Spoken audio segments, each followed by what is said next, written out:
Come make this delicious juice with me. So this is what you're going to need. 2 bottles of coconut water, 1 can of pineapple chunks in its pineapple juice, unsweetened. You're going to need 2 cucumbers. I peeled them. You're going to use 1 lemon, and you're going to use roughly 4 ounces of ginger. If you want to know what an inch is, just simply look at your pinky. Each line indicates an inch. You're going to put everything in the blender and make sure that it's nice and smooth. And you're also going to use some chia seeds. This is the final product. So now I'm going to put this juice in these glass jars. These jars hold about 8 ounces. So let's see how much we can get in all 6 of our jars. I'm going for about 6 ounces each. So let's see.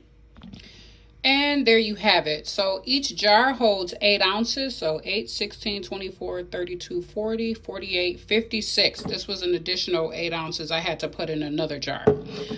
So now I'm going to add in, I like my juices a little thicker, so I'm going to add in about a teaspoon of chia seed to each juice.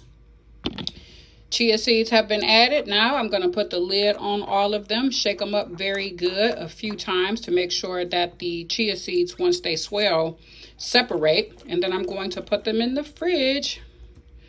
And there you have it. Cucumber, lemon, pineapple, ginger, coconut water, and whatever else I added. Juice that has fiber because I did not peel all of the skins.